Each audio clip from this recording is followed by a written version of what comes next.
The female nurse slowly removed the man's pants, gently wiping the wound with the cotton swab. But the injured area is quite private. The man's face instantly turned red with embarrassment. He subconsciously pulled his pants up. Ye Mei awkwardly took several big sips of water. Her gaze also became unfocused. The man noticed this and looked a bit uncomfortable. And thinking about why he came to the hospital, he ultimately steeled himself to speak. Sister-in-law, please help me. You know the situation with me and your brother. Our salaries are just that small. How can I help you? Sister-in-law, I know you have money. I really have no other options. I think I considered selling such and such. I'm just one step away from selling a kidney. Can you lend me a bit? Sister-in-law, I beg you. Will you help me just this once? Then help me with your brother first. Ye Mei's sudden request left Dr. Stein in place. Until he looked at the woman's belly, he finally understood what she meant by help. Though he was very reluctant, but thinking about the massive debt he was burdened with, Dr. reflected for a long time. In the end, it was on the evening of the next day. Holding a rose, quietly followed behind Ye Mei. This is for you. What are you doing? Are you crazy? I visited you a couple of days ago. You asked me to help you. It's been several days and I haven't heard anything. I will find you. Here, this is for you. It seems that Dr. is taking it seriously. Ye Mei feels more and more confused. She understands that such a ridiculous situation shouldn't continue and must be concluded immediately before anything happens. But her obsession and desire for a child made her hesitate uncontrollably. Said news of marriage, Ye Mei has always been very happy. Her husband, Jiang, may just be a worker, but he's incredibly gentle and considerate towards her. Ye Mei never does any housework. Occasionally while working night shifts, she still receives the bento made by Jiang on time. They are regarded as the most loving couple by others. Jiang has cared for Ye Mei with the same devotion for years. He submits all his regular wages and bonuses. Even the things Ye Mei likes must be bought for her. One day, while shopping, Ye Mei saw a pair of red high heels. But when she asked the price, she found out it was 2,000 yuan for the two of them, who were both working class. It's like a fortune. Ye Mei could only pretend not to like putting down her shoes, but unexpectedly, Jiang quietly kept this matter in mind. For a whole month after that, they lived frugally and worked overtime non-stop, idly on Ye Mei's birthday. He used his bonus to buy the shoes home. Looking at her husband's heartfelt gesture, Ye Mei couldn't help but smile with happiness. Sometimes she also felt that her life had no regrets.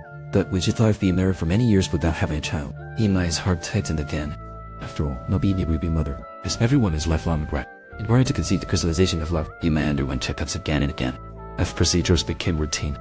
At first, Jiang was willing to face it together with her, but after several years, the couple's savings, which were already limited, were nearly depleted. Every time the F result was a failure. Ye Mei suffered greatly because of this. She didn't want to give up, still endlessly applying to the doctor for surgeries, until the day the doctor, unable to bear it any longer, directly pronounced a sentence of death. If this time does not succeed, you should think of other ways. The doctor's words made Ye Mei's mood plummet instantly. One day her new word desperate was, the hospital's diagnosis results stated, her body has no issues at all. Instead, that Jiang was born with infertility. He can never be a father. This means Ye Mei's wish can never be fulfilled. She can't bear to blame her husband. She can only choose to take a step back. I want to find someone to hold a child. I've already found one. A single mother is giving birth next month. I don't blame you. But every failed surgery hurts me. I really can't take it anymore.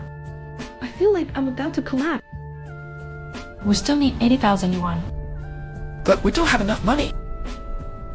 So we need to find a way. Seeing his wife in so much pain, Jiang's heart ached. However, once the adoption is known, the truth of his infertility will be exposed for the man's dignity. Jiang ultimately didn't agree to adopt. Although he chose to understand, she still couldn't accept never being a mother. The trauma of mind and body has pushed the pain to its limit. For years to have a child. I've exhausted myself. I don't want to prolong this any longer. I would do everything to be a normal woman. At this moment, becoming a mother has become Ye Mei's obsession. It's getting crazier. Is it hiding from Jiang? Chose someone from the sperm donor list at the hospital. That night, she carried an anxious heart, knocked on the other's door. However, the moment she stepped inside, her mind was filled with happy memories of Jiang. In the end, she couldn't break her psychological barrier. I'm so sorry. I walked into the wrong room. On one side is her beloved husband. On the other side is becoming a mother. Ye Mei constantly struggles in pain between the two choices. Until that day, Jiang suddenly came to the hospital, planning to check up. He asked her for money. Looking at the man's perfect report, Ye Mei's crazy thought arose once again. In a moment of impulse, she couldn't help but speak. Then can you help me with your brother?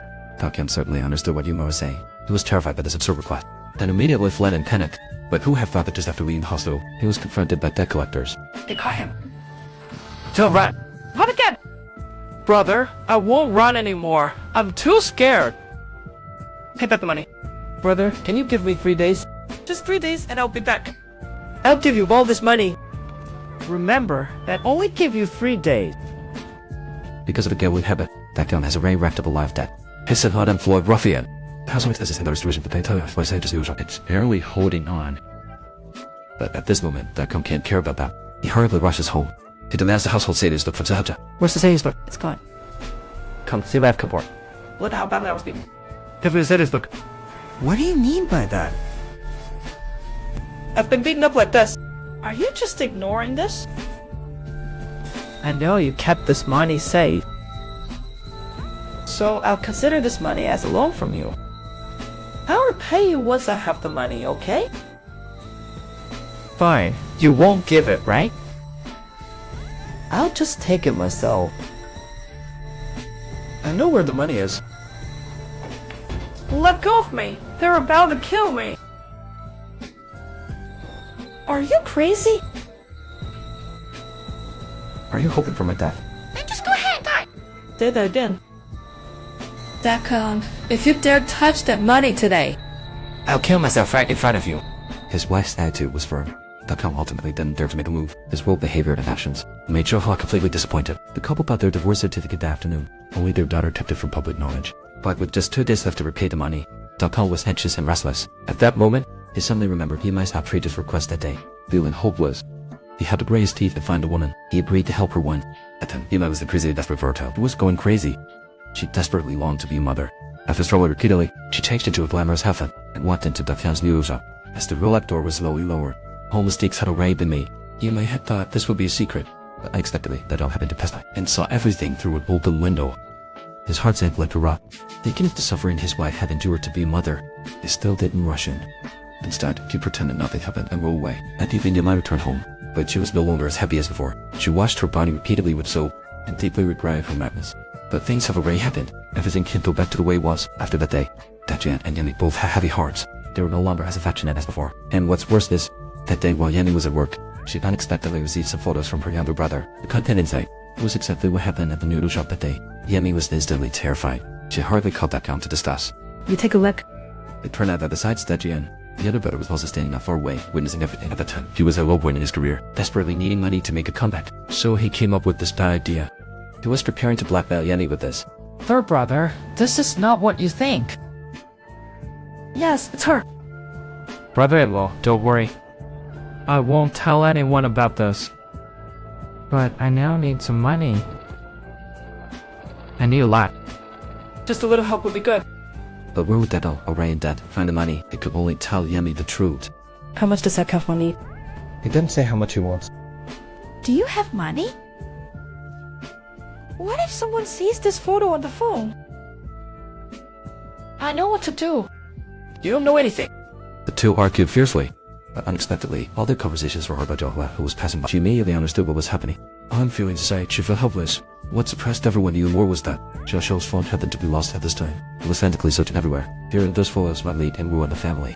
At this moment, Ye Mei and Qiang also regretted their impulsive actions. On the Midnight Festival, they both felt especially prepared for large feast, but with everyone preoccupied, they had no mood to eat and drink. Drooping heads, they were all silent. To ease the atmosphere, they all fought to the initiative to suggest turning on the TV. But just then, it started to rain heavily. None of the family wanted to leave. Even with umbrellas, they stayed in the rain. It seemed that believing this way could they wash away the regrets in their hearts. That night, Ye Mei took the initiative to admit her mistakes to Zhou. The couple embraced tightly. Ultimately, they reconciled through tolerance and understanding. Qiang also decided to make a change.